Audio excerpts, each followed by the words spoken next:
Hello everyone, in this video we're going to be looking at parameter binding for routes in minimal APIs.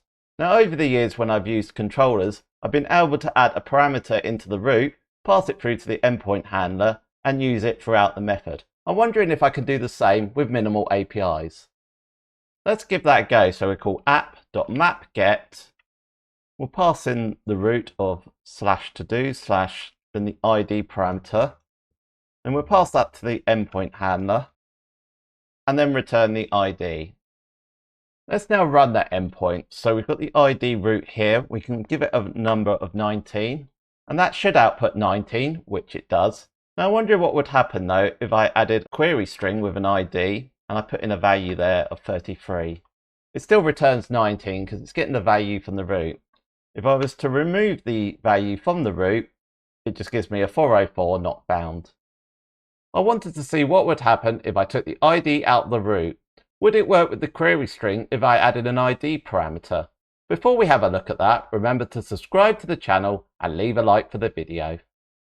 What we need to do is to take out the ID from the route and then run the endpoint to see if it picks up the ID from the query string.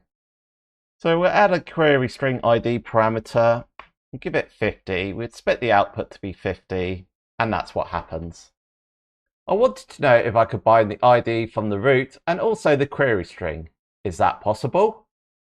Let's give that a go. So we'll put the ID parameter back into the route. And what we can do is we can add this from attribute. So we've got FromRoute and we can specify that the name is ID and then bind it to a parameter. So we're going to call this route ID. Then we can do a similar thing with the query string, but we call FromQuery. We specify that the name is ID. And then we can specify another parameter as part of the route handler. And to demonstrate that this works, we'll return both values as part of the response. So we get the route ID, and we'll also pass in the query ID. Let's test that out. So for the route ID, we're going to specify 85. And for the query parameter ID, we'll specify 103. So it's outputted the route ID of 85 and the query ID of 103. There's also a number of other from attributes that you can use. The from body, what that will do is it will get the request body and bind it to the parameter.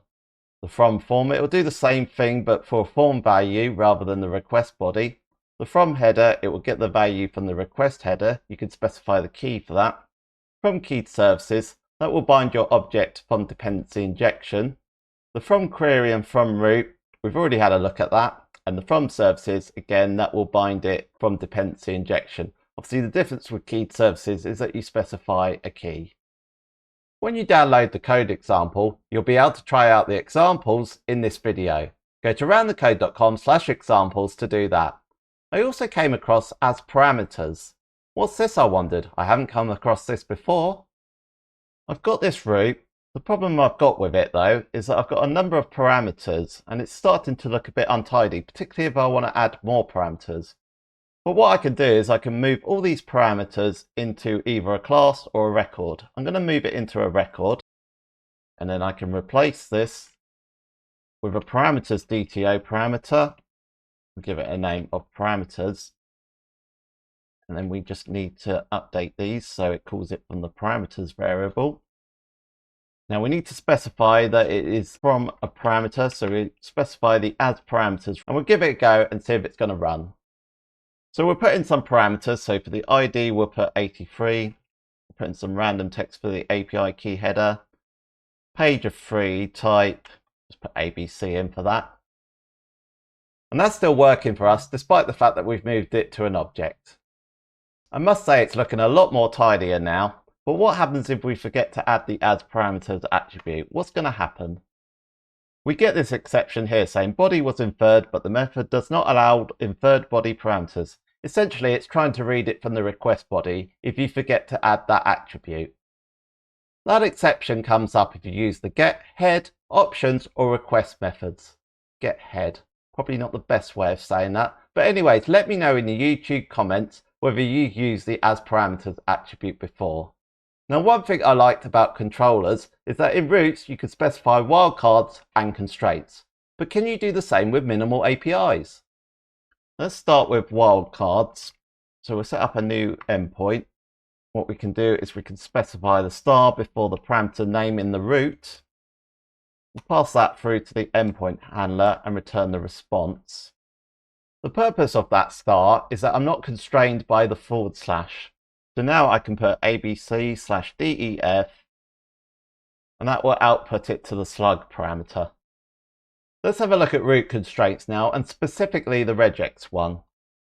So we can specify the parameter in the root like that, and then we put a colon, and then we can call the regex constraint. And we want to specify that the slug can only have numbers, lowercase letters, an underscore, and a hyphen. Let's put in a request with those characters. So it outputs the slug as we'd expect. But if we put some characters that are not allowed, it returns a 404 response. There's a number of other root constraints that you can specify, like specifying whether it's an integer. You can also specify the min length and the max length of the parameter. You can also specify as well whether it's required. I'll leave a link for this in the YouTube video description. When I use controllers, I often use the HttpContext instance, but can I use that in minimal APIs? And the answer is yes. We just specify the HttpContext type as part of the parameter, and here we're outputting a response of hello world.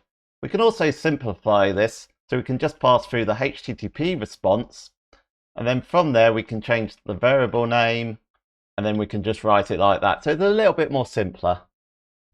There's also a couple of other special types that you can use. So we've talked about the HttpContext and HTTP response, but we've also got the HTTP request, and that's the same as the HttpContext.request. You can also use the claims principal, which is the same as HttpContext.user, and the cancellation token as well. There's also a number of other special types that you can use, such as the link generator. What we've done up here is we've created a route, but we've specified a name of my link. With the link generator, we can specify the getPathByName method and pass in the name as part of the parameter. This will then get the link from this route. We've also got the iForm collection. This will get all the form values. What we're doing here is we're just outputting the key and the value. You've also got the iForm file. We're creating a directory of uploads and uploading that file to the uploads directory. You've also got the iForm file collection as well, and this will just upload multiple files. So in this example, we're doing a similar thing, but we've got multiple files and they're all being uploaded to the uploads folder. I like the fact that it shares common behaviors with controllers when it comes to parameter binding, but I still think that there's more to come, and you can watch this video next to find out what I find out in my next minimal API video. To download the code example for this tutorial, go to roundthecode.com/examples. There's also a link for it in the YouTube video description. Leave any comments that you have about parameter binding, and I'll see you on the next video.